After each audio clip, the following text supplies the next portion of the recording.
जय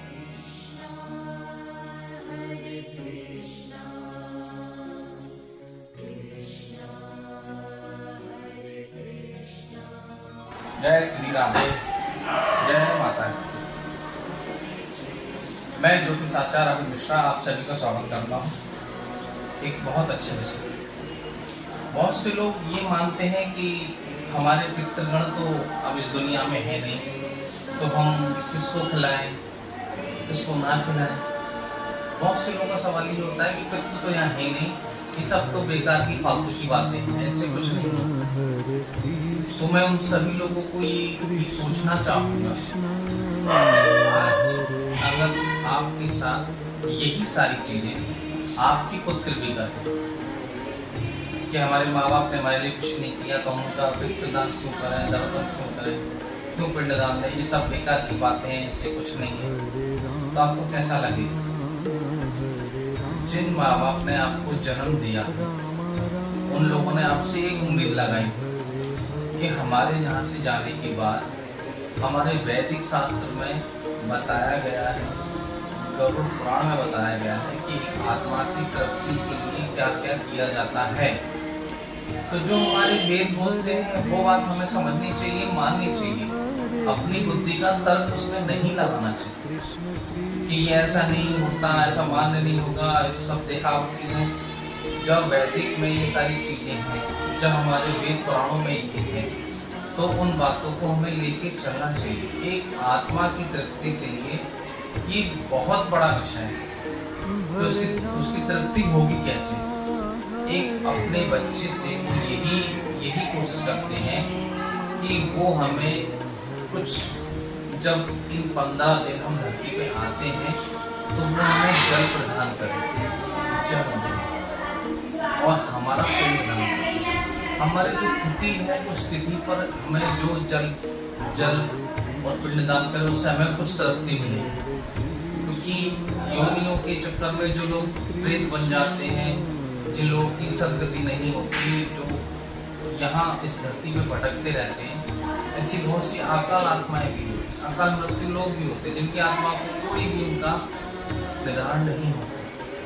तो उन लोगों के लिए अगर हम ये काम ना करें तो उनको कैसा होगा? अगर आपके पितर के लिए आप कुछ ना करें, वो आपसे सहायता मांगने आते हैं, तो सहायता भी करेगा नहीं, तो उनको क्या वो आपको आशीर्वाद देके जाएंगे?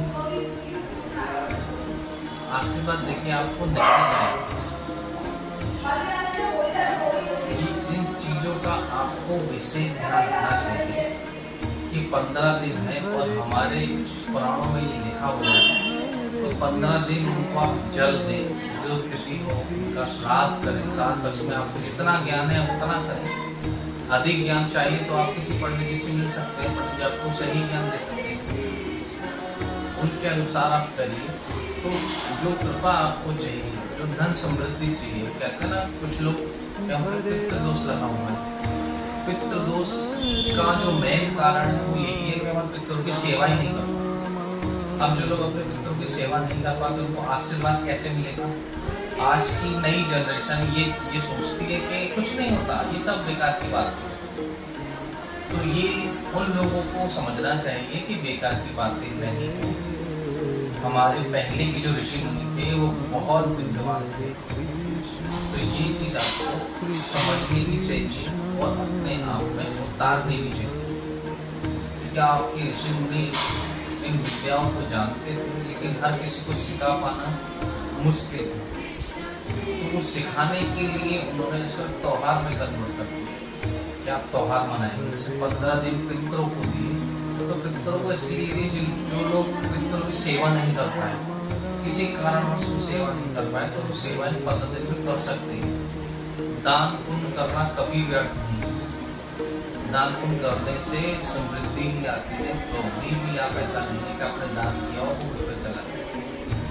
तो अपने मन से ये भावना निकालिए कि ऐसा कुछ नहीं होता, बहुत कुछ है जो हम लोग नहीं जानते और विद्वान लोग जानते हैं, समझते हैं, इसलिए लोग पितरों का श्राद्ध करते हैं, दर्पण करते हैं और पिंडदान करते हैं। तो मेरा आप सभी लोगों से यही अनुरोध है, अगर आप लोग इस पितृ ऋण से उतरना चाहते हैं और पितृ से कोई परेशानी है तो आप ये उपाय अवश्य करें, आपको बहुत लाभ होगा। अमावस्या के दिन आप अपने पितरों का श्राद्ध करें, तर्पण करें, पिंडदान करें और जो इन 15-16 दिन में जो आपसे गलती हुई है उसके लिए उनसे क्षमा मांगे।